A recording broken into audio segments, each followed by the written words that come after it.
ഈ ഒരു ഇമേജിൻ്റെ അകത്ത് നമുക്ക് കാണാൻ പറ്റുന്നത് ഐഡൻറ്റിക്കൽ ആയിട്ടുള്ള ട്വിൻസിനെയും ട്രിപ്പിൾസിനെയൊക്കെയാണ്.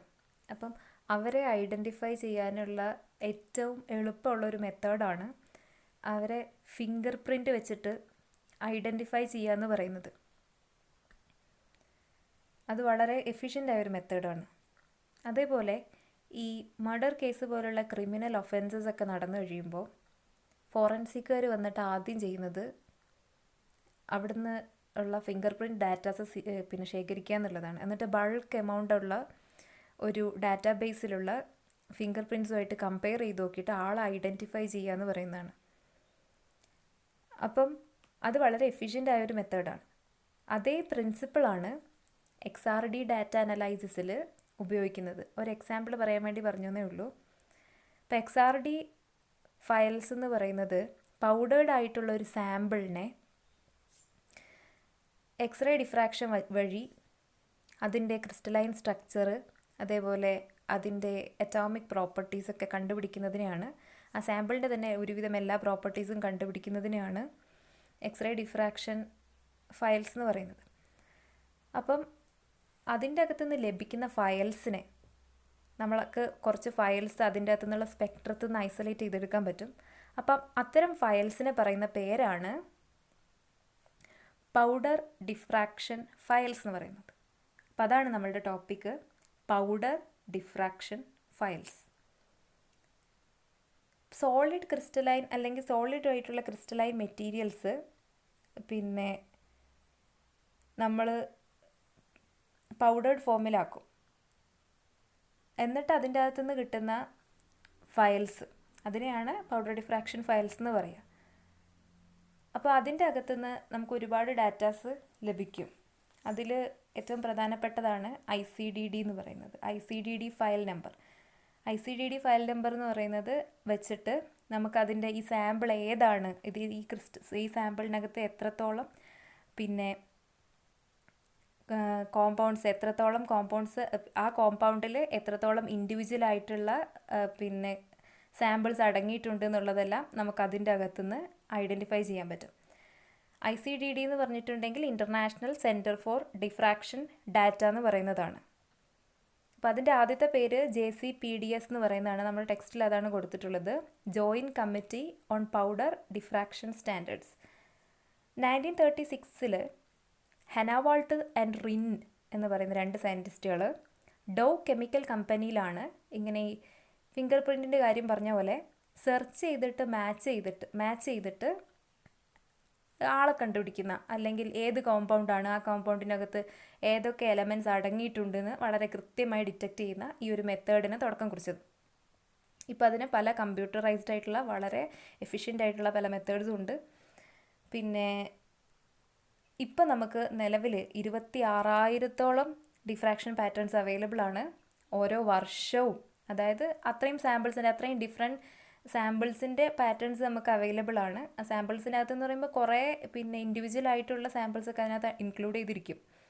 അപ്പം എല്ലാ വർഷവും ഇതിലേക്ക് ഇപ്പം നിലവിൽ 2,000-ഓളം പുതിയ പാറ്റേൺസ് ആഡ് ചെയ്യപ്പെട്ടുകൊണ്ടിരിക്കുകയാണ്.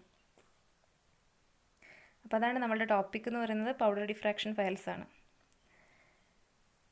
അതേപോലെ അപ്പം ഞാൻ നേരത്തെ പറഞ്ഞ കാര്യം ഇവിടെ പിന്നെ പിക്ചറൈസ് ചെയ്തിട്ടുള്ള കാണിച്ചിരിക്കുകയാണ്. ഇപ്പോൾ calcium oxide, calcium carbonate, calcium magnesium carbonate, calcium hydroxide എന്നൊക്കെ പറയുന്ന 4 സാമ്പിൾസാണ് ഇവിടെ കൊടുത്തിട്ടുള്ളത്. ഇതെല്ലാം കൂടെ മിക്സ് ചെയ്ത് കഴിഞ്ഞിട്ടുണ്ടെങ്കിൽ ഇതിൻ്റെ പ്രത്യേകതകൾ, അതിൻ്റെ ക്രിസ്റ്റലൈൻ സ്ട്രക്ചർ, ഫേസസ്, ഈ ക്രിസ്റ്റലൈൻ സ്ട്രക്ചറിനെയാണ് ഫേസസ് എന്ന് പറയുന്നത്.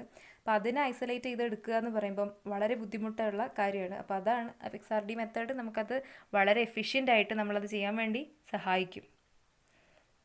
അപ്പോൾ ഈ കൊടുത്തിട്ടുള്ളത് നമ്മൾ ഇതുവരെ പിന്നെ നോക്കിക്കൊണ്ടിരുന്ന കാര്യങ്ങളാണ്. ഇത് എക്സ്റേൻ്റെ ഒരു രൂപമൊക്കെയാണ്. അപ്പോൾ ഇതിൻ്റെ അകത്തുനിന്ന് ഫേസസ് എന്ന് പറഞ്ഞ ക്രിസ്റ്റലൈൻ സ്ട്രക്ചറിനെയാണ് താഴെ കാണിച്ചിട്ടുള്ളത്. അപ്പോൾ ക്രിസ്റ്റലൈൻ്റെ ഒരു ഏകദേശം ഫേസസ് എന്ന് പറയുമ്പോൾ ഏകദേശം നമുക്കൊരു ഐഡിയ കിട്ടാൻ വേണ്ടിയിട്ടാണ് ഈ 2 ഇമേജസ് കൊടുത്തിട്ടുള്ളത്. പിന്നെ ഇതായിരുന്നു നമ്മൾ ഇത്രയും ദിവസം കൊണ്ട് ഇത്രയും ക്ലാസ്സുകളിലൊക്കെ പറഞ്ഞുകൊണ്ടിരുന്ന കാര്യം. അപ്പം ഒരു എക്സ്റേ മെത്തേഡ്, പിന്നെ എക്സ്റേ ഡിഫ്രാക്ഷൻ മെത്തേഡിൻ്റെ ഒരു രൂപമാണ് കൊടുത്തിട്ടുള്ളത്. അപ്പോൾ അതിൻ്റെ അകത്ത് ഇതിൻ്റെ അകത്തേക്ക് റൈസ് വന്നിട്ട് ആ തിരിച്ചു പോകുമ്പോൾ ഡിറ്റക്റ്റ് ചെയ്യുന്ന ഇതാണ് ഇതിൻ്റെ അകത്ത് കാണിക്കുന്നത്. യെസ്, അപ്പോൾ നമ്മൾ പിന്നെ ബ്രാക്സ് ലോ ഒക്കെ ഇതിന് മുന്നേയുള്ള ക്ലാസ്സിൽ പറഞ്ഞു പോയിട്ടുണ്ട്. അപ്പോൾ ബ്രാക്സ് ലോ എന്ന് പറയുമ്പം പിന്നെ 2D sine theta is equal to n lambda എന്ന് പറയുന്നതാണ്. ഡി എന്ന് പറയുന്ന ഇൻ്റർപ്ലാനാർ സ്പേസിങ്, തീറ്റ ബ്രാക്സ് ആംഗിളാണ്, എൻ ഓർഡർ ഓഫ് റിഫ്ലക്ഷനാണ്, ലാംഡ വേവ് ലെങ്ത് ആണ്. അപ്പോൾ ഇത് ഇനി വരുന്നൊരു കാര്യത്തിൽ ഇതിൻ്റെ ആപ്ലിക്കേഷൻ ഉണ്ട്. അപ്പോൾ അത് ഓർത്തിരിക്കാൻ വേണ്ടിയിട്ട് ഒരു സ്ലൈഡ് ഇട്ടാണ്. ഇതാണ് പൗഡർ XRD സ്പെക്ട്രത്തിൻ്റെ രൂപം. ഓക്കെ, അപ്പോൾ ഇതിൻ്റെ അകത്ത് കുറേ പീക്സ് ഒക്കെ കാണുന്നുണ്ട്. ഇതിന് മുമ്പുള്ളൊരു ക്ലാസ്സിലും നമ്മളിത് കണ്ടിരുന്നു. അപ്പോൾ ഒരു സൈഡിൽ കൗണ്ട്സ് പെർ സെക്കൻഡാണ്, അടുത്ത സൈഡിൽ y ആക്സിസിൻ്റെ അകത്ത് 2θ ആംഗിളാണ്, കപ്പിൾഡ് 2θയാണ് കൊടുത്തിട്ടുള്ളത്. അപ്പോൾ ഇതിൻ്റെ അകത്ത് കുറേ പീക്സ് ഉണ്ട്. അപ്പോൾ ഇതിൽ പിന്നെ കുറേ നമ്പേഴ്സ് എഴുതിയിട്ടുണ്ട്. അതാണ് ICDD ഫയൽ നമ്പറാണ് കൊടുത്തിട്ടുള്ളത്. അപ്പം ഓരോ സാമ്പിളും സെപ്പറേറ്റ് ആണ്. അപ്പോൾ ആ ഓരോ സാമ്പിളും ഓരോ ഫേസിലാണ് കാണുക. അപ്പം BCC 110 പ്ലെയിൻ, അത് ആ പ്ലെയിൻ ഏതാണെന്നൊക്കെ അതിൻ്റെ അകത്തുനിന്ന് കൃത്യമായിട്ട് ഡിറ്റക്റ്റ് ചെയ്യാൻ പറ്റും. അപ്പോൾ നമ്മളിതിനെ ഡീറ്റെയിൽഡ് ആയിട്ട് അനലൈസ് ചെയ്യാൻ പോവുകയാണ്. ഈ XRD ഡാറ്റ സ്പെക്ട്രം എന്ന് പറയുന്നത് പിന്നെ ബുക്സ് ആക്കിയിട്ട് സൂക്ഷിക്കാൻ പറ്റും. അതായത് ആ സ്പെക്ട്രത്തിൻ്റെ അകത്തുനിന്ന് പിന്നെ ഫയൽസ് ഉണ്ടാക്കാൻ പറ്റും. അപ്പോൾ ആ ഫയൽസിൻ്റെ പ്രത്യേകത എന്ന് പറയുന്നത് പിന്നെ ഈ പീക്സ് നിന്നാണ് ഈ പീക്സ് ഒക്കെയുള്ള ഈ ഗ്രാഫിൽ നിന്നാണ് നമ്മൾ ഇങ്ങനെ ഫയൽസ് ഉണ്ടാക്കുന്നത്, XRD ഫയൽസ് ഉണ്ടാക്കുന്നത്. അപ്പോൾ അത് പല രൂപത്തിലുണ്ടാവും. അപ്പോൾ 3x4 കാർഡ്സ് ആയിട്ട്, 3x4 എന്ന് പറഞ്ഞാൽ 3 ലെങ്ത്തും 4 ബ്രെഡ്ത്തും ഉള്ള കാർഡ്സ് ആയിട്ടൊക്കെയാണ് ഈ XRD ബുക്സിൻ്റെ ഫയൽസ് ഉണ്ടാക്കിയിട്ടുള്ളത്, നേരത്തെ പറഞ്ഞ രീതിക്ക്. അതേപോലെ ഈ കാർഡ്സ് ഈ 4x6 ഫോട്ടോഗ്രാഫിക്കലായിട്ട്, അതായത് 4x6, അപ്പോൾ ഈ 4x6 എന്ന് പറയുന്നത് 4 ലെങ്ത്തും 6 ബ്രെഡ്ത്തും ഉള്ള കാർഡ്സ് ആയിട്ട് അത് സൂക്ഷിക്കും. അപ്പോൾ അങ്ങനത്തെ കാർഡ്സിനെയാണ് മൈക്രോഫിഷേ കാർഡ്സ് എന്ന് പറയുന്നത്. അപ്പം ഇത്തരത്തിലുള്ള ഫയൽസാണ് XRD ഫയൽസ് എന്ന് പറയുന്നത്. അപ്പോൾ ഈ ഫയൽസിൽ നിന്നാണ് നമ്മളിതിനെ അനലൈസ് ചെയ്യുന്നത്. ഓക്കെ, നോർമലി നമ്മൾ കോപ്പർ കെ ആൽഫ ലൈൻസ്, അതായത് CuK alpha lines of radiations, അങ്ങനത്തെ റേഡിയേഷൻസ് ഉപയോഗിച്ചിട്ടാണ് പിന്നെ ഇതിനെ എക്സ്റേ, അങ്ങനത്തെ റേഡിയേഷൻസ് ആണ് നോർമലി നമ്മളിതിൻ്റെ അകത്ത് ഉപയോഗിക്കുന്നത്. എക്സ്റേ സ്പെക്ട്രം റെക്കോർഡ് ചെയ്യാൻ വേണ്ടിയിട്ട് നമ്മൾ നോർമലി ഉപയോഗിക്കുന്ന ക്യാമറാസ് എന്ന് പറയുന്നത് ഡീബേ ഷെറർ ക്യാമറ, ഗിനൈൻസ് ക്യാമറ, ഡിഫ്രാക്ടോമീറ്റർ, അങ്ങനത്തെ ക്യാമറാസൊക്കെയാണ് നമ്മൾ നോർമലി ഇതിനെ റെക്കോർഡ് ചെയ്യാൻ വേണ്ടിയിട്ട്, ഇതിനകത്ത് വരുന്ന എക്സ്റേസിനെ റെക്കോർഡ് ചെയ്യാൻ വേണ്ടിയിട്ട് നമ്മൾ ഉപയോഗിക്കുന്നത്. ഈ റെക്കോർഡ് ചെയ്യുന്ന സമയത്ത് നമ്മൾ ഇൻറ്റൻസിറ്റിയൊക്കെ മെഷർ ചെയ്യും. അതേപോലെ ഇൻറ്റൻസിറ്റി വേവ് ലെങ്ത്തുമായിട്ട് ഡിപ്പെൻഡഡ് ആയിരിക്കും. അതായത് ഈ വരുന്ന എക്സ്റേ ഉണ്ടല്ലോ, ഞാൻ നേരത്തെ കാണിച്ച ഇമേജസിനകത്തൊക്കെ എക്സ്റേ എങ്ങനെയാണ് വരുന്നത്, എങ്ങനെ ഹിറ്റ് ചെയ്യുന്നത്, അതിനുശേഷം എങ്ങനെയാണ് ഡിറ്റക്ഷൻ നടക്കുന്നതെന്നൊക്കെ കാണിച്ചിട്ടുണ്ട്. അപ്പം ആ വേവ് ലെങ്ത്ത് ആയിട്ട് ഡിപ്പെൻഡൻ്റ് ആയിരിക്കും ഇൻറ്റൻസിറ്റി ഒക്കെ പറയുന്നത്. അപ്പോൾ ഈ ഇൻറ്റൻസിറ്റി ഒരു പാർട്ടാണ് ഇനി വരുന്ന പോർഷനിൽ നമ്മൾ പഠിക്കാൻ പോകുന്നത്. അതേപോലെ D എന്ന് പറയുന്നത് ഇൻ്റർപ്ലാനാർ ഡിസ്റ്റൻസ് ആണ്. ഇൻ്റർപ്ലാനാർ ഡിസ്റ്റൻസിനെ കുറിച്ചൊക്കെ നമ്മൾ നേരത്തെ എക്സ്പ്ലെയിൻ ചെയ്തു. അപ്പം ഈ D എന്ന് പറയുന്ന ഇൻ്റർപ്ലാനാർ ഡിസ്റ്റൻസ് എന്ന് പറഞ്ഞാൽ 2 പ്ലെയിൻസിൻ്റെ ഇടയ്ക്കുള്ള ഡിസ്റ്റൻസ് ആണ്. ഓക്കെ, പ്ലെയിൻസൊക്കെ ഞാൻ നേരത്തെ ഉള്ള പിന്നെ സ്ലൈഡ്സിൽ കാണിച്ചു എന്താണ് പ്ലെയിൻസ് എന്നുള്ളതൊക്കെ. ഇതിൻ്റെ അകത്ത് കണ്ടോ, പ്ലെയിൻസ് നല്ല ക്ലിയർ ആയിട്ട് എക്സ്പ്ലെയിൻ ചെയ്തിട്ടുണ്ട്, ക്ലിയർ ആയിട്ട് പിക്ചറൈസ് ചെയ്തിട്ടുണ്ട്. അപ്പം ആ 2 പ്ലെയിൻസിൻ്റെ ഇടയ്ക്കുള്ള ഡിസ്റ്റൻസ് ആണ് ഇൻ്റർപ്ലാനാർ ഡിസ്റ്റൻസ് എന്ന് പറയുന്നത്. ഇനി നമ്മൾ എന്തിനാണ് പൗഡർ ഡിഫ്രാക്ഷൻ ഫയൽസിനെ അനലൈസ് ചെയ്യുന്നത്, അല്ലെങ്കിൽ എന്താണ് നമുക്ക് ഈ പൗഡർ ഡിഫ്രാക്ഷൻ ഫയൽസ് കൊണ്ടുള്ള ഉപകാരം? അപ്പോൾ അതിൻ്റെ ഉപകാരം എന്ന് വെച്ചിട്ടുണ്ടെങ്കിൽ വിച്ച് ഫേസസ് ആർ പ്രസൻറ്റ്, അതായത് നമ്മളുടെ ഈ സാമ്പിളിൻ്റെ അകത്തുള്ള ഡിഫറെൻ്റ് ആയിട്ടുള്ള ക്രിസ്റ്റലൈൻ സോളിഡ്സ് ഉണ്ടാവും. ഒരു സാമ്പിളിനകത്ത് തന്നെ ഡിഫറെൻ്റ് ആയിട്ടുള്ള എലമെൻറ്റ്സ് ഉണ്ടാവും. അപ്പോൾ അതിൻ്റെയൊക്കെ ഫേസസിനെ, അതായത് അതിൻ്റെ ക്രിസ്റ്റലൈൻ സ്ട്രക്ചറിനെ നമുക്ക് ഐഡൻറ്റിഫൈ ചെയ്യാൻ പറ്റും.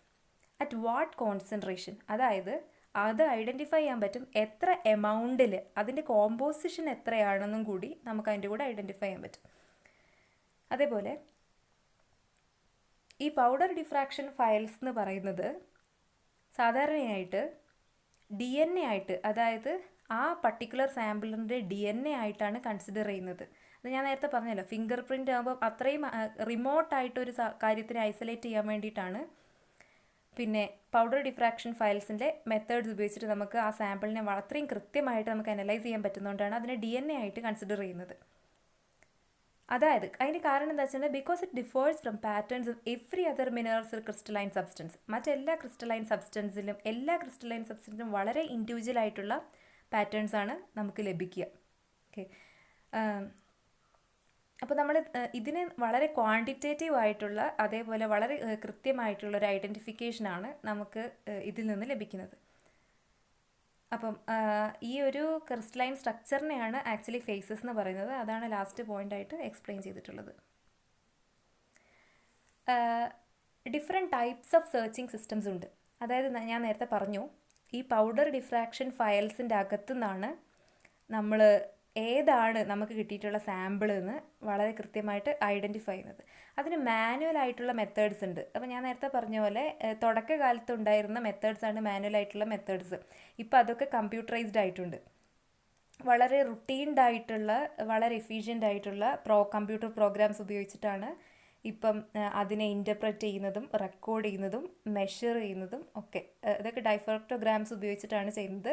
അതേപോലെ ഇപ്പം വളരെ കോംപ്ലക്സ് ആയിട്ടുള്ള മിക്സ്ചർ, അതായത് ഒരുപാട് എലമെൻറ്റ്സ് ഉണ്ട്. അപ്പോൾ നേരത്തെ 4 എണ്ണത്തിൻ്റെ എക്സാമ്പിൾ പറഞ്ഞ പോലെ ഒരുപാട് എലമെൻറ്റ്സ് ഒരുമിച്ചുള്ള വളരെ കോംപ്ലക്സ് ആയിട്ടുള്ള മിക്സ്ചറിനെയൊക്കെ വളരെ എഫിഷ്യൻ്റ് ആയിട്ട് കമ്പ്യൂട്ടറൈസ്ഡ് ആയിട്ടുള്ള മെത്തേഡ്സ് ഉപയോഗിച്ചിട്ട് നമ്മളിപ്പോൾ ഐഡൻറ്റിഫൈ ചെയ്യുന്നുണ്ട്. നമുക്ക് പക്ഷേ ആക്ച്വലി നമ്മൾ ടെക്സ്റ്റിൽ പഠിക്കാനുള്ളത് മാനുവൽ ആയിട്ടുള്ള മെത്തേഡ്സ് ഏതൊക്കെയാണെന്നാണ്. അതിൻ്റെ അകത്ത് ഒന്നാമത് പറയുന്നത് ആൽഫബറ്റിക് മെത്തേഡാണ്. ആൽഫബറ്റിക് മെത്തേഡിൻ്റെ അകത്ത് ഡാറ്റ കോമ്പൗണ്ട് ആയിട്ടുള്ള ആ കോമ്പൗണ്ട്സിൻ്റെ പിന്നെ കെമിക്കൽ നെയിം ആൽഫബറ്റിക് ഓർഡറിൽ എഴുതിയിട്ടുണ്ടാകും. ഈ XRD ബുക്കിൽ ഒരു XRD ബുക്ക് ഉണ്ടാവും. നേരത്തെ പറഞ്ഞ പോലെ മൈക്രോഫിഷ് എന്നൊക്കെ പറഞ്ഞ പോലെ ഒരു XRD ബുക്ക് ഉണ്ടാവും. അപ്പോൾ ആ XRD ബുക്കിൻ്റെ അകത്ത് ഇത് ഇങ്ങനെ എഴുതി വെച്ചിട്ടുണ്ടാവും, ആൽഫബറ്റിക് ഓർഡറിൽ എഴുതി വെച്ചിട്ടുണ്ടാകും. പിന്നെ അതിൻ്റെ ഫസ്റ്റ് തുടക്കത്തിൽ അതിൻ്റെ ഒരു സാമ്പിൾ ഞാൻ കാണിക്കാം. അപ്പം ഫസ്റ്റത്തെ ഇത് എഴുതി വെച്ചിട്ടുള്ളതെന്ന് വെച്ചിട്ടുണ്ടെങ്കിൽ കെമിക്കൽ നെയിം ആൽഫബറ്റിക് ഓർഡറിൽ എഴുതിയിട്ടുണ്ടാകും. അത് കഴിഞ്ഞിട്ട് അതിൻ്റെ D വാല്യൂസ്, അതായത് ഇൻ്റർപ്ലാനർ ഡിസ്റ്റൻസ്, അതൊക്കെ വളരെ ഇമ്പോർട്ടൻ്റ് ആണ് മാനുവൽ ആയിട്ടുള്ള മെത്തേഡ്സിൽ. പിന്നെ ഇതിനെ അനലൈസ് ചെയ്യുമ്പം ഇൻ്റർപ്ലാനർ ഡിസ്റ്റൻസ്, അതേപോലെ റിലേറ്റീവ് ഇൻറ്റൻസിറ്റി വാല്യൂസ്, അതായത് ഇൻറ്റൻസിറ്റി വെച്ചിട്ടാണ് നമ്മളിതിനെ പിന്നെ അടുത്ത് വരുന്ന മെത്തേഡ്സിലൊക്കെ ഇതാക്കുന്നത്. അപ്പോൾ ഇൻറ്റൻസിറ്റി എന്ന് വെച്ചിട്ടുണ്ടെങ്കിൽ ആ എക്സ്റേൻ്റെ ഇൻറ്റൻസിറ്റിയാണ് ഉദ്ദേശിക്കുന്നത്. അതിൻ്റെ റിലേറ്റീവ് ഇൻറ്റൻസിറ്റി അത് പേഴ്സൻറ്റേജിലാണ് എക്സ്പ്രസ് ചെയ്യുക. അതേപോലെ ഫിഷേ നമ്പർ, ആ കാർഡിൻ്റെ നമ്പറും കാര്യങ്ങളൊക്കെ, അതും അതിൻ്റെ ഒരു ലാസ്റ്റ് ഞാനത് കൃത്യമായിട്ട് എക്സ്പ്ലെയിൻ ചെയ്യുന്നുണ്ട്. അപ്പോൾ അതൊരു മാനുവൽ മെത്തേഡാണ്, ആൽഫബറ്റിക് മെത്തേഡ്. അടുത്തത് ഹനാവാൾട്ട് മെത്തേഡാണ്. ഹനാവാൾട്ട് മെത്തേഡും ഫിങ്ക് മെത്തേഡും അതും തുടക്കകാലത്തുണ്ടായിരുന്ന 2 മാനുവൽ മെത്തേഡ്സ് ആണ്. പിന്നെ അതിനെക്കുറിച്ച് ഡീറ്റെയിൽഡ് ആയിട്ട് നമ്മൾ ഡിസ്കസ് ചെയ്യും. ഹനാവാൾട്ട് മെത്തേഡും ഫിങ്ക് മെത്തേഡും ഒരുമിച്ചാണ് ഡിസ്കസ് ചെയ്യാൻ പോണേ. അപ്പം ഇത് അതിൻ്റെ ഒരു ചുരുക്കി കൊടുത്താണ്. ആൽഫബറ്റിക് മെത്തേഡ്സിൻ്റെ അകത്ത് കെമിസ്ട്രി, പിന്നെ എൻട്രി മെത്തേഡ്, അതായത് കെമിക്കൽ പിന്നെ നെയിം അങ്ങനെ കൊടുത്തിട്ടുണ്ടെന്നാണ് പറയുന്നത്. അതായത് കെമിക്കൽ നെയിം ആൽഫബറ്റിക് ഓർഡറിൽ കൊടുത്തിട്ടുണ്ട്. പെർമ്യൂട്ടഡ് എലമെൻ്റൽ സിമ്പിൾസ് ആണ്. അപ്പോൾ എലമെൻ്റൽ സിമ്പിൾസ് ആണ് ഉപയോഗിക്കുന്നത്. ഹനാവാൾട്ട് മെത്തേഡിൻ്റെ I/D 3 strongest line, Fink method D/I first 8 line. അപ്പോൾ അത് ആ മെത്തേഡ് എക്സ്പ്ലെയിൻ ചെയ്ത് കഴിഞ്ഞാൽ മാത്രമേ മനസ്സിലാവുള്ളൂ. അതിൻ്റെ താഴെ കൊടുത്തിട്ടുള്ള 2 ELSI ബൂളിയൻ അത് ഇതിനകത്തുള്ളതല്ല, ഞാനത് ചുരുക്കി എഴുതിയപ്പോൾ ഒന്നിച്ച് കിട്ടി സ്ലൈഡ് അതിൽ ചേർത്തെയാണ്. ഇനി അടുത്തത് ആൽഫബറ്റിക് മെത്തേഡിനെ കുറിച്ചാണ് ഇതിനകത്ത് പറയുന്നത്. അപ്പോൾ ആൽഫബറ്റിക് മെത്തേഡ് എന്താണെന്ന് നമ്മൾ എക്സ്പ്ലെയിൻ ചെയ്തു. അപ്പം അതിൻ്റെ യൂസേജാണ് പറയുന്നത്. അപ്പോൾ ആൽഫബറ്റിക് മെത്തേഡ് പർട്ടിക്കുലർലി എഫക്റ്റീവാണ്, സെർച്ച് സ്ട്രാറ്റജിയാണ് if the probable phases are known. അപ്പോൾ അതിൻ്റെ പ്രോബബിൾ ഫേസസിനെ കുറിച്ച് ഓൾറെഡി ഒരു അവയർനെസ് നമുക്ക് ആദ്യമൊക്കെ വേണം. എന്നാലേ ഈ ആൽഫബറ്റിക് ഇൻഡെക്സ് മെത്തേഡ് പിന്നെ പോസിബിൾ ആയ ഒരു കാര്യമാവുള്ളൂ. Sample history or use is known, അതിൻ്റെ സാമ്പിൾ ഹിസ്റ്ററി ഒക്കെ നമുക്ക് ഓൾറെഡി നേരത്തെ അറിഞ്ഞിരിക്കണം. പിന്നെ സിന്തറ്റിക് പ്രിപ്പറേഷൻ കണ്ടീഷൻസ് ഒക്കെ, അതിൻ്റെ സാമ്പിൾ പ്രിപ്പറേഷൻ, ഇതിൻ്റെ സാമ്പിൾ പിന്നെ XRDക്ക് വേണ്ടിയിട്ട് നമ്മൾ ഈ സാമ്പിൾ തുടക്കത്തിലെ ഒരു പൗഡേർഡ് ഫോമിലൊക്കെ ആക്കി അത് കുറച്ച് ബേൺ ചെയ്തിട്ടൊക്കെ ആണ് ഇതിൻ്റെ സാമ്പിൾ പ്രിപ്പയർ ചെയ്യുക.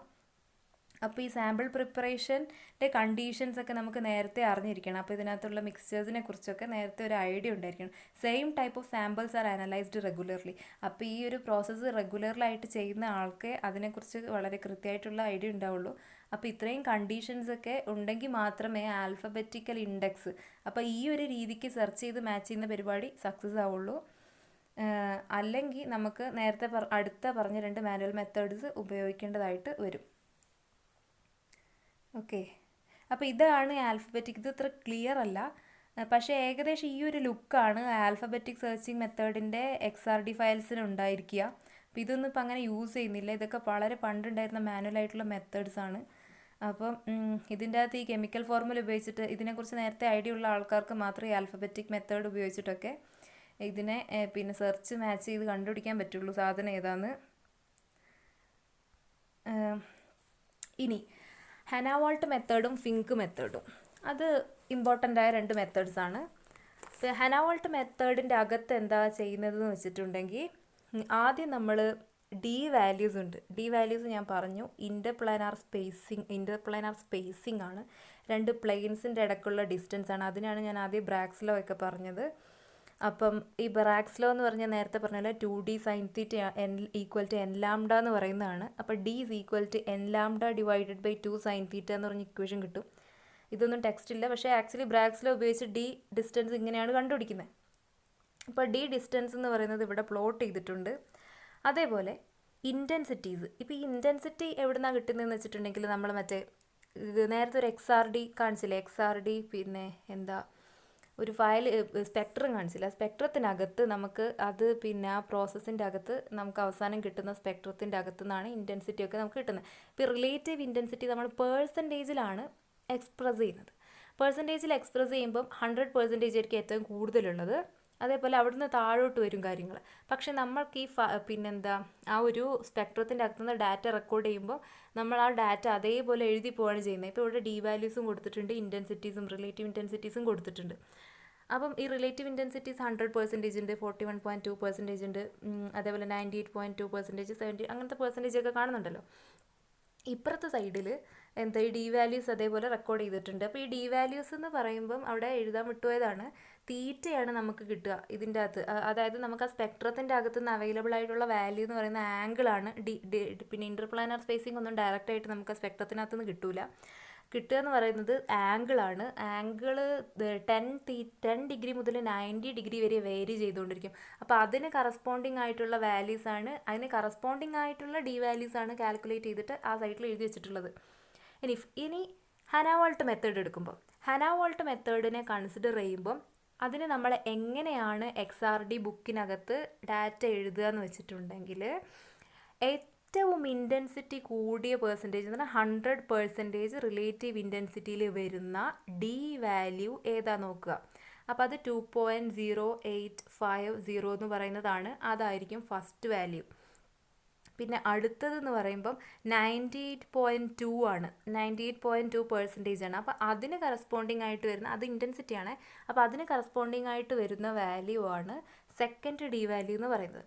തേർഡ് എന്ന് പറയുന്നത് 71.14% ആണ്, അതിന് കറസ്പോണ്ടിങ് ആയിട്ടുള്ള വാല്യൂ ആണ് തേർഡ് വാല്യൂ കൊടുത്തിട്ടുള്ളത്. അപ്പം ഈ ഒരു രീതിക്കാണ് ഡി വാല്യൂസ് നമുക്ക് കിട്ടുക.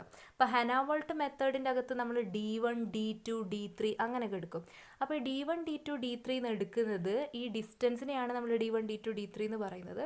അപ്പോൾ അത് എങ്ങനെ വെച്ചിട്ടുണ്ടെങ്കിൽ, ആദ്യം ഇൻറ്റൻസിറ്റീൻ്റെ ഡിസെൻഡിങ് ഓർഡർ, അതായത് ഏറ്റവും ഹയർ ആയ പെർസെൻറ്റേജ് ഓഫ് ഇൻറ്റൻസിറ്റിന്ന് ലോവർ ആയ പെർസെൻറ്റേജ് ഓഫ് ഇൻറ്റൻസിറ്റി വരെ ഡിക്രീസ് ചെയ്ത് വരും. അപ്പം ആ ഒരു മെത്തേഡിൽ അതിന് കറസ്പോണ്ടിങ് ആയിട്ടുള്ള ഡി വാല്യൂസ് എടുക്കുക. എന്നിട്ട് അതാണ് എന്ത് വരിക, ഈ ഹനാവാൾട്ട് മെത്തേഡിൻ്റെ XRD ബുക്കിൽ നമ്മൾ പ്ലോട്ട് ചെയ്യാം. ഇനി ഒരു മാച്ചിങ് മെത്തേഡ് ഉണ്ട്, അത് ഞാൻ ആ സ്ലൈഡ് വരുമ്പോൾ എക്സ്പ്ലെയിൻ ചെയ്യും. ഇനി അടുത്തത് ഫിങ്ക് മെത്തേഡാണ്. ഫിങ്ക് മെത്തേഡ് ഹനാവാൾട്ട് മെത്തേഡുമായിട്ടുള്ള ഡിഫറൻസ് എന്താണെന്ന് വെച്ചിട്ടുണ്ടെങ്കിൽ, നേരത്തെ നമ്മൾ ഇൻറ്റൻസിറ്റി ഒക്കെ എടുത്തു. ഫിങ്ക് മെത്തേഡിൻ്റെ കാര്യത്തിൽ ഇൻറ്റൻസിറ്റീൻ്റെ ഒരു ആവശ്യമില്ല, ഇൻറ്റൻസിറ്റി നമ്മൾ പരിഗണിക്കുന്നേയില്ല. പകരം ഡി വാല്യൂസിൻ്റെ ഹയസ്റ്റ് ആയിട്ടുള്ള വാല്യൂ മുതൽ ലോവസ്റ്റ് ആയിട്ടുള്ള വാല്യൂ ഡിസെൻഡിങ് ഓർഡറിൽ എഴുതുക. D1, D2, D3, D4, D5, D6, D7, D8 അങ്ങനെ 8 ഡി വാല്യൂസ്, 8 പിന്നെ സ്ട്രോങ്ങസ്റ്റ് ആയിട്ടുള്ള ഡി വാല്യൂസ് എടുക്കും. അതേപോലെ ഹനാവാൾട്ട് മെത്തേഡിൻ്റെ കാര്യത്തിൽ പിന്നെ 3 സ്ട്രോങ്ങസ്റ്റ് ആയിട്ടുള്ള ഡി വാല്യൂസ് എടുക്കും. അപ്പോൾ ഇത് സെർച്ച് ചെയ്ത് മാച്ച് ചെയ്യാൻ വേണ്ടിയിട്ടുള്ള ഒരു പിന്നെ പ്രോസസ്സാണ് ഹനാവാൾട്ട് മെത്തേഡും ഫിങ്ക് മെത്തേഡും. ഇത് മാനുവലായിട്ടുള്ള മെത്തേഡാണ്. ഈ മെത്തേഡ് ഉപയോഗിക്കുന്നത് പിന്നെ സാമ്പിൾസിൻ്റെ കറക്റ്റായിട്ടുള്ള സ്ട്രക്ചറും അതേപോലെ അതിൻ്റെ കോമ്പോസിഷനൊക്കെ കണ്ടുപിടിക്കാൻ വേണ്ടിയിട്ടാണ്. ഓക്കെ,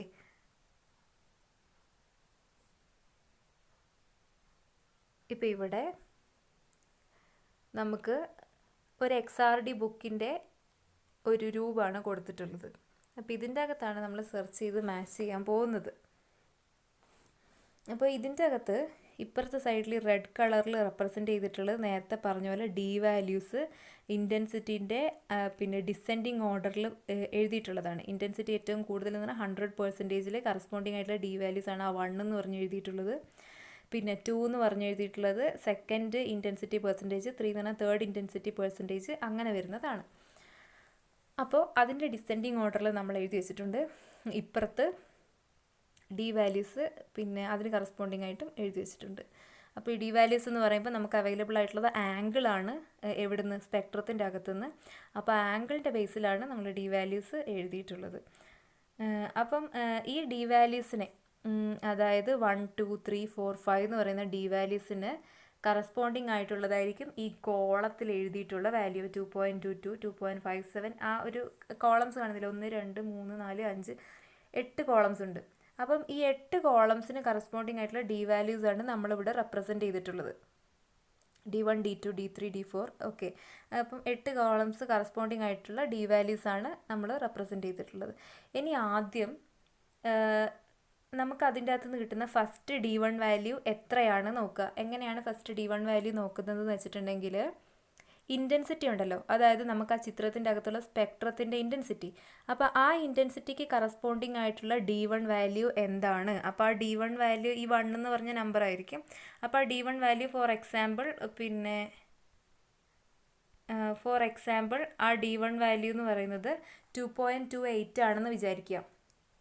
ഓക്കെ, 2.28 ഈ കോളത്തിൻ്റെ അകത്ത് രണ്ടാമത്തെ സെറ്റ് ഓഫ് വാല്യൂസിൻ്റെ തുടക്കത്തിലൊരു 2.28 കാണുന്നുണ്ട്. അതേപോലെ ഒരു 2.28 വാല്യൂ ഡോട്ട് ഇട്ട് വെച്ചിരിക്കുന്ന 2.28 ആണ് ഞാനിപ്പോൾ ഡോട്ട് ഇട്ടത്. അതേപോലെ രണ്ടാമത്തെ സെറ്റ് ഓഫ് വാല്യൂസിൻ്റെ അകത്ത് ഒരു 2.28 ഉണ്ട്. അതേപോലെ താഴെയും ഇവിടെ ഒരു 2.28 ഉണ്ട്, ആ ലാസ്റ്റ് വൺ. അപ്പം ഇതേപോലെ 2.28 വാല്യൂ അവിടെ കറസ്പോണ്ടിങ് ആയിട്ട് കാണുന്നുണ്ട്. ഓക്കെ, അപ്പോൾ നമ്മൾ ഇതിൻ്റെ അകത്ത് ഡാറ്റ സെറ്റ്സിൽ എവിടെയൊക്കെയാണ് 2.28 വാല്യൂസ് വരുന്നത് നോക്കുക. ഓക്കെ, ഇനി അടുത്തത് D2 എടുക്കുക. ഫോർ എക്സാമ്പിൾ D2 എന്ന് പറയുന്നത് 2.52 ആണെന്ന് വിചാരിക്കുക. അപ്പം 2.28ന് കറസ്പോണ്ടിങ് ആയിട്ട് ഇവിടെ വന്നിട്ടുണ്ട്. അതേപോലെ വേറെയും പല സ്ഥലത്തും 2.52 വരാൻ ചാൻസ് ഉണ്ട്. ഈ രണ്ടെണ്ണത്തിൽ 2.52 ഇതിന് കറസ്പോണ്ടിങ് ആയിട്ട് അവിടെ മാത്രമേ വന്നിട്ടുള്ളൂ. ഇനി D3 എടുക്കുക. D3യും ഇതേപോലെ ഇതിന് കറസ്പോണ്ടിങ് ആയിട്ട് വന്നിട്ടുണ്ട്. അപ്പം D3 ഇതേപോലെ ഇപ്പോൾ 2.56 ആണ് അങ്ങനെ വിചാരിക്കുക. അപ്പോൾ അടുത്തതും അതേപോലെ നമ്മളെല്ലാം മാച്ച് ചെയ്യാൻ പറ്റുകയാണെങ്കിൽ, ആ എല്ലാ വാല്യൂസും ഇതേപോലെ മാച്ച് ചെയ്യാൻ പറ്റുകയാണെങ്കിൽ D1ഉം D2ഉം D3യും D5 D6 ഒക്കെ ഒരേ ലൈനിൽ വരികയാണെങ്കിൽ, അതായത് ഇത് പിന്നെ ഈ വാല്യൂവിന് ഫസ്റ്റ് 2.28ന് കറസ്പോണ്ടിങ് വാല്യൂക്ക് കറസ്പോണ്ടിങ് ആയിട്ട് 2.52 വരണം. അങ്ങനെ അതിന് കറസ്പോണ്ടിങ് 2.56. ഈ ഒരേ ലൈനിൽ നമ്മളിതിങ്ങനെ പല സ്ഥലത്തും ഇതേപോലെ വരും, പല സ്ഥലത്തും ഇതേപോലെ മാച്ചിങ് ആയിട്ട് വരും. പക്ഷേ ഒരൊറ്റ ലൈനിൽ എല്ലാം കറസ്പോണ്ടിങ് ആയിട്ട് വരികയാണെങ്കിൽ ഈ കാണുന്ന ഇപ്പോൾ ഡോട്ട് ഇട്ടിട്ടുണ്ടല്ലോ അതായിരിക്കും അതിൻ്റെ വാല്യൂ. ഓക്കെ, അതായിരിക്കും അതിൻ്റെ വാല്യൂ. അപ്പോൾ ആ ഒരു കോമ്പൗണ്ടിൻ്റെ പേരാണത്. അപ്പോൾ അതിൻ്റെ അകത്ത് അടങ്ങിയിരിക്കുന്നത് നേരത്തെ റെക്കോർഡ് ചെയ്ത് വെച്ചിട്ടുള്ളൊരു ഡാറ്റ ബുക്കാണ്. കുറേ എക്സ്പെരിമെൻറ്റിൻ്റെ ഒക്കെ ബേസിൽ എല്ലാ സാമ്പിളും കൂടെ ടെസ്റ്റ് ചെയ്ത് കണ്ടുപിടിച്ച് എഴുതി വെച്ചിരിക്കുന്നതാണ്. അപ്പം ഇതിന് കറസ്പോണ്ടിങ് ആയിട്ടുള്ള വാല്യൂ അതായിരിക്കും. അപ്പോൾ അതാണ് ഈ ഒരു മെത്തേഡ് കൊണ്ട് ഉദ്ദേശിക്കുന്നത്. അപ്പോൾ ഈ ഒരു മെത്തേഡ് കൊണ്ട് അതാണ് ഉദ്ദേശിക്കുന്നത്. അപ്പോൾ നമുക്ക് ഇതിന് കറസ്പോണ്ടിങ് ആയിട്ടൊരു ഫയൽ നമ്പർ ഉണ്ടാവും, ICDD ഫയൽ നമ്പർ എന്ന് പറഞ്ഞിട്ട്. ഇപ്പോൾ ഈ റൗണ്ട് ചെയ്ത് വെച്ചിരിക്കുന്ന എല്ലാം ഉണ്ടല്ലോ, അപ്പോൾ ആ വാല്യൂസ് എല്ലാം മാച്ച് ചെയ്യുന്നത് കൊണ്ട് അതിന് കറസ്പോണ്ടിങ് ആയിട്ടുള്ള ഈ 120 V2C 11 എന്നൊക്കെ പറഞ്ഞിട്ട് റൗണ്ട് ചെയ്തിട്ടുണ്ടല്ലോ സ്റ്റാർ ഇട്ട് വെച്ച്, ആ സാധനം എന്ന് പറയുന്നതിന് കറസ്പോണ്ടിങ് ആയിട്ടുള്ള ഫയൽ നമ്പറാണ് 191393. ആ എഴുതി വെച്ചിട്ടുള്ള ICDD ഫയൽ നമ്പറാണ്. ICDD ഫയൽ നമ്പർ എന്ന് പറഞ്ഞാൽ നമ്മൾ നേരത്തെ പറഞ്ഞ പോലെ ഇൻ്റർനാഷണൽ സെൻറ്റർ ഫോർ എന്ന് പറയുന്നൊരു explanation, international centre for diffraction data, international centre for diffraction ഡാറ്റേൻ്റെ ഫയൽ നമ്പറാണ് ആ കൊടുത്തിട്ടുള്ളത്. അതായത് ആ സാമ്പിളിന് അവർ കൊടുത്തിരിക്കുന്ന ഫയൽ നമ്പറാണത്. അപ്പോൾ ഈ നമ്പറാണ് നേരത്തെ സ്പെക്ട്രത്തിൻ്റെ അകത്ത് എഴുതി വെച്ചത്. ഞാൻ നേരത്തെ ഒരു സ്പെക്ട്രം ഒരു ഫയലിൻ്റെ അകത്ത് കാണിച്ചിരുന്നു. അപ്പോൾ ഈ ഫയലിൻ്റെ അകത്ത് കാണിച്ചത് നമ്പർ ഉണ്ടല്ലോ, അത് ICDD നമ്പറാണ്. ഓരോ സ്പെക്ട്രത്തിനും ഓരോ പീക്കിനും കൃത്യമായിട്ട് ഇത് ഇന്ന ക്രിസ്റ്റലാണ് അതിൻ്റെ. അപ്പോൾ ആ ക്രിസ്റ്റൽ ആ സാമ്പിൾ ഏതാണെന്ന് കൃത്യമായിട്ട് നമ്മൾ ഡിറ്റക്ട് ചെയ്ത് കഴിഞ്ഞു ഈ ഒരു മാനുവൽ മെത്തേഡ് ഉപയോഗിച്ചിട്ട്. അപ്പോൾ ഫിങ്ക് മെത്തേഡും ഇതേപോലെയാണ്. ഫിങ്ക് മെത്തേഡും ഹാനാവോൾട്ട് മെത്തേഡും ഏകദേശം സെയിം ആണ്. രണ്ട് ചെയ്താലും നമുക്ക് ഒരേ റിസൾട്ടാണ് കിട്ടുക. സാമ്പിൾ ഏതാണെന്ന് വളരെ കൃത്യമായിട്ട് അതിൻ്റെ അകത്തുള്ള എലമെൻറ്റ്സ് അടക്കം നമുക്ക് കൃത്യമായിട്ട് കിട്ടും. പിന്നെ ഇത്രയും സെറ്റ് ഓഫ് ഡാറ്റാസ് ഉണ്ടാവില്ല. ഫിങ്ക് മെത്തേഡിൽ 8 സെറ്റ് ഓഫ് ഡാറ്റ ഉണ്ടാവും. ഹാനാവോൾട്ട് മെത്തേഡിൽ 3 set of D1 D2 D3 അതേ ഉണ്ടാവുള്ളൂ. ഫിങ്ക് മെത്തേഡിൽ 1 തൊട്ട് 8 വരെ ഉണ്ടാവും. അതാണ് അത് രണ്ടും തമ്മിലുള്ള വ്യത്യാസം എന്ന് പറയുന്നത്. ഓക്കെ, അപ്പം ഒരു ഫയൽ നമ്പർ നമുക്ക് കൃത്യമായിട്ട് അതിനകത്ത് കിട്ടും. ഫയൽ നമ്പർ കിട്ടുന്നത് മാത്രമല്ല അതിൻ്റെ ക്രിസ്റ്റലൈൻ ഫേസ്, അങ്ങനെ ഒരുപാട് പ്രോപ്പർട്ടീസ് ഇതിൻ്റെ അകത്തുനിന്ന് കിട്ടും. എന്നിട്ട് അതെല്ലാം കൂടെ ഒരു കാർഡാക്കിയിട്ട്, ഇപ്പോൾ ഒരു സാമ്പിൾ ഇവർ ഡിറ്റക്ട് ചെയ്ത് ഏതെങ്കിലും എക്സ്പെരിമെൻ്റ് ചെയ്യുന്ന ആൾക്കാർ സാമ്പിൾ ഒരു കുറേ മിക്സറുള്ള ഒരു സാമ്പിൾ കംപ്ലീറ്റ് ആയിട്ട് ഡിറ്റക്ട് ചെയ്തിട്ട് അത് ഫുള്ള് റെക്കോർഡ് ചെയ്ത് വെക്കും. റെക്കോർഡ് ചെയ്ത് വെക്കുക വെച്ചിട്ടുണ്ടെങ്കിൽ ഫയൽസ് ആയിട്ട്. അപ്പോൾ അങ്ങനത്തെ കുറേ ബൾക്ക് എമൗണ്ട് ഓഫ് ഫയൽസ് ഉണ്ടെന്നാണ് നേരത്തെ പറഞ്ഞത്. ഓക്കെ, അപ്പോൾ അങ്ങനെ ഒരു ഫയലിൻ്റെ ഒരു ഏകദേശ രൂപമാണ് ഈ കൊടുത്തിട്ടുള്ളത്. ടെക്സ്റ്റിനകത്തുള്ളൊരു പിക്ചറാണ്. അപ്പം ഈ ഒരു പിന്നെ ഇതിൻ്റെ അകത്ത് വരുന്ന 1 to 9 നമ്പേഴ്സ് ഇതിൻ്റെ അകത്ത് ഡിനോട്ട് ചെയ്തിട്ടുണ്ട്. അപ്പോൾ അതെന്തൊക്കെയാണെന്ന് വെച്ചിട്ടുണ്ടെങ്കിൽ ഫസ്റ്റത്തത് പിന്നെ ഫസ്റ്റ് നമ്പർ അത് 1 2 3 റൗണ്ട് ഇട്ട് കാണിച്ചിട്ടുണ്ടല്ലോ. അപ്പോൾ ഈ ഇമേജ് ടെക്സ്റ്റിനകത്ത് നല്ല ക്ലിയർ ആണ്. ഓക്കെ, ഇമേജ് ടെക്സ്റ്റിൻ്റെ അകത്ത് നല്ല ക്ലിയറായി കൊടുത്തിട്ടുണ്ട്. അപ്പം ഇതിനകത്ത് അത്ര ക്ലിയർ അല്ല. ബട്ട് എനിവേ ഇതൊക്കെ എന്താണെന്ന് വെച്ചിട്ടുണ്ടെങ്കിൽ ഫസ്റ്റ് വൺ എന്ന് പറയുന്നത് കാർഡ് നമ്പറാണ് 628 എന്ന് പറയുന്നത്. അതായത് 628 card number, 5 set card data ഉള്ളതിൻ്റെ അകത്ത് 628 കാർഡ് നമ്പറാണ് ആ കൊടുത്തിട്ടുള്ളത്. രണ്ടാമത്തത് 3 സ്ട്രോങ്ങസ്റ്റ് ലൈനാണ് നമ്മൾ ഉപയോഗിക്കുന്നത്, D1 D2 D3 എന്ന് പറയുന്നത്. അത് പിന്നെ സ്ട്രോങ്ങസ്റ്റ് ലൈൻസ് എന്ന് പറയുന്നത് നമ്മൾ ഈ ഇൻറ്റൻസിറ്റിക്ക് കറസ്പോണ്ടിങ് ആയിട്ടാണല്ലോ D1 എന്ന് പറയുന്നത് D2 D3 എന്ന് പറഞ്ഞ വാല്യൂ എടുക്കുന്നത്. അപ്പോൾ ഇൻറ്റൻസിറ്റി സ്പെക്ട്രത്തിൻ്റെ അകത്തുനിന്ന് കിട്ടുന്നതാണ്. അപ്പം ആ D1 D2 D3 എന്ന് പറഞ്ഞതിൻ്റെ ബേസിലാണ് സ്ട്രോങ്ങസ്റ്റ് ലൈൻ 3 സ്ട്രോങ്ങസ്റ്റ് ലൈൻ നമ്മൾ എടുക്കുന്നത്. മൂന്നാമത്തെ ലൈൻ ഇട്ട് വെച്ചിട്ടുള്ളത് ലോവസ്റ്റ് ആംഗിൾ ലൈനാണ്. 3 എന്നുള്ള നമ്പറിൽ ഇട്ട് വെച്ചിട്ടുള്ളത്. ആംഗിളൊക്കെ എന്താണെന്ന് മറ്റേ പിന്നെ ഇമേജിൽ കാണിച്ചിട്ടുണ്ടായിരുന്നു, ബ്രാഗ്സ് ലോ എക്സ്പ്ലെയിൻ ചെയ്തപ്പോൾ ആ ഇമേജിൻ്റെ അകത്ത്. പിന്നെ 2 തീറ്റ അങ്ങനെ ഒരു ആംഗിളിലാണ് അത് എടുക്കുക. പിന്നെ കെമിക്കൽ ഫോർമുല എന്ന് വെച്ചിട്ടുണ്ടെങ്കിൽ അതിൻ്റെ nature of substance, chemical formula ഇവിടെ നമ്മൾ ഉപയോഗിച്ചിട്ടുള്ള സാമ്പിൾ എന്ന് പറഞ്ഞാൽ സോഡിയം ക്ലോറൈഡ് ആണ്. അപ്പോൾ അതിൻ്റെ അകത്ത് അതിൻ്റെ സോഡിയം ക്ലോറൈഡിനകത്ത് 2 എലമെൻറ്റ്സ് ആണല്ലോ ഉണ്ടാവുക. അപ്പോൾ അതിൻ്റെ കെമിക്കൽ ഫോർമുലയും ആ സബ്സ്റ്റൻസിൻ്റെ നേച്ചറൊക്കെയാണ് എക്സ്പ്ലെയിൻ ചെയ്തിട്ടുള്ളത്. 5 നമ്പർ ഇട്ടുള്ളത് യൂസ്ഡ് ഡൈഫ്രാക്ഷൻ മെത്തേഡിനെ കുറിച്ചുള്ളത്. അപ്പോൾ നമ്മൾ ഉപയോഗിച്ചിട്ടുള്ള ഡൈഫ്രാക്ഷൻ മെത്തേഡ് ഏത് മെത്തേഡ് ഉപയോഗിച്ചിട്ടാണ് നമ്മൾ ഈ പരിപാടിയൊക്കെ ചെയ്തിട്ടുള്ളത് എന്നാണ് 5th നമ്പർ കൊണ്ട് ഉപയോഗിക്കുന്നത്. അടുത്തത് ക്രിസ്റ്റലോഗ്രാഫിക് ഡാറ്റ. ഇതിൻ്റെ അകത്തുള്ള പിന്നെ നമുക്ക് ഈ ഡൈഫ്രാക്ഷനൊക്കെ കഴിഞ്ഞ് കഴിയുമ്പോൾ മറ്റേ സ്പെക്ട്രത്തിനകത്തു നിന്നൊക്കെ ക്രിസ്റ്റലോഗ്രാഫിക് ആയിട്ടുള്ള ഡാറ്റാസൊക്കെ കിട്ടും. അപ്പോൾ അതിൻ്റെ ഇൻഫർമേഷനാണ് 6ാമത്തെ നമ്പർ ഇട്ട് എഴുതി വെച്ചിട്ടുള്ളത്. 7 എന്ന് പറഞ്ഞ നമ്പർ ഇട്ട് എഴുതി വെച്ചിട്ടുള്ള ഒപ്റ്റിക്കൽ ആൻഡ് അതർ ഡാറ്റ. അപ്പോൾ ഇതിൻ്റെ ഈ ഒരു സാമ്പിളിൻ്റെ ഒപ്റ്റിക്കൽ ആയിട്ടുള്ള പ്രത്യേകതകൾ ആണ് 7 എന്ന് പറഞ്ഞ നമ്പർ ഇട്ട് എക്സ്പ്ലെയിൻ ചെയ്തിട്ടുള്ളത്. 8 എന്ന് പറയുന്നത് സ്പെസിമെൻ ഡാറ്റയാണ്. സ്പെസിമെനെ കുറിച്ചുള്ള കാര്യങ്ങളാണ് 8 എന്ന നമ്പർ ഇട്ട് പിന്നെ പറഞ്ഞിട്ടുള്ളത്. 9th diffraction pattern. അതായത് ഈ ഡിഫ്രാക്ഷൻ പാറ്റേൺ സ്പെക്ട്രത്തിനകത്ത് കിട്ടൂലേ ഡിഫ്രാക്ഷൻ പാറ്റേൺ. അപ്പോൾ അതാണ് ഡിഫ്രാക്ഷൻ പാറ്റേൺ. ഇപ്പോൾ എല്ലാത്തിനും വളരെ ഡിഫറെൻ്റ് ഇൻഡിവിജ്വൽ ആയിട്ടുള്ള ഡിഫ്രാക്ഷൻ പാറ്റേൺസ് ഉണ്ടാവും. 9th ഡിനോട്ട് ചെയ്യുന്നത് ആ ഡിഫ്രാക്ഷൻ പാറ്റേൺ ആണ്. ഓക്കെ, അപ്പോൾ ഇതിനകത്ത് ഈ ഡിഫ്രാക്ഷൻ പാറ്റേണിൻ്റെ അകത്ത് ഇൻറ്റൻസിറ്റി ഒക്കെ കാണിക്കും. അപ്പോൾ ആ ഇൻറ്റൻസിറ്റി ഒക്കെ പേഴ്സൻറ്റേജിലായിരിക്കും അതിൽ എക്സ്പ്ലെയിൻ ചെയ്തിട്ടുള്ളത്. പിന്നെ ഇതിൻ്റെ അകത്തൊരു സ്റ്റാർ ഇട്ട് വെച്ചിട്ടുണ്ട്. അതെന്താണെന്ന് വെച്ചിട്ടുണ്ടെങ്കിൽ നമുക്ക് ഈ ഒരു ഫയലിൻ്റെ ക്വാളിറ്റിയാണ്. അപ്പം പിന്നെ എത്രത്തോളം ഹൈ ക്വാളിറ്റി ഉള്ളത് മാത്രമേ അങ്ങനെ സ്റ്റാർ ഇട്ട് കാണിക്കുള്ളൂ. അപ്പം എത്രത്തോളം ക്വാളിറ്റി ഉള്ളതാണെന്നാണ് പിന്നെ സ്റ്റാർ ഇട്ടിട്ട് കാണിച്ചിട്ടുള്ളത്. അപ്പോൾ ഇതിൻ്റെ അകത്ത് ഇത്രയധികം ഡാറ്റാസ് ഒക്കെ ഉള്ളതുകൊണ്ട് തന്നെയാണ് ഇതിനെ എന്തെന്ന് പറയുന്നത് DNA ആണെന്ന് പറയുന്നത്. ഒരു സാമ്പിളിൻ്റെ DNA ആണ്, അല്ലെങ്കിൽ ഒരു ക്രിസ്റ്റലൈൻ സോളിഡ് സാമ്പിളിൻ്റെ DNA ആണെന്നൊക്കെ പറയാനുള്ള കാരണം എന്താണെന്ന് വെച്ചിട്ടുണ്ടെങ്കിൽ നമുക്കൊരു എക്സ്റേ ഡിഫ്രാക്ഷൻ്റെ പരിപാടി കഴിയുമ്പോഴേക്ക് ഇത്ര അധികം ഡാറ്റാസ് ഇതിൻ്റെ അകത്തുനിന്ന് കിട്ടും. അതായത് പിന്നെ ഈ ഒരു പിന്നെ ഫയലിൽ നിന്ന് എക്സ്റേ പൗഡർ ഡിഫ്രാക്ഷൻ ഫയലിൻ്റെ അകത്തുനിന്ന് നമുക്ക് ഇത്രയധികം ഡാറ്റാസ് കിട്ടും. അപ്പോൾ ഇതിൻ്റെ അകത്ത് വളരെ മെയിനായിട്ടുള്ളത് ഹനാവാൾട്ട് മെത്തേഡും ഫിങ്ക് മെത്തേഡും ഒക്കെയാണ്. മാനുവലായിട്ടുള്ള മെത്തേഡ്സാണ് വളരെ ഇമ്പോർട്ടൻ്റ് ആയിട്ടുള്ളത്. Okay, thank you.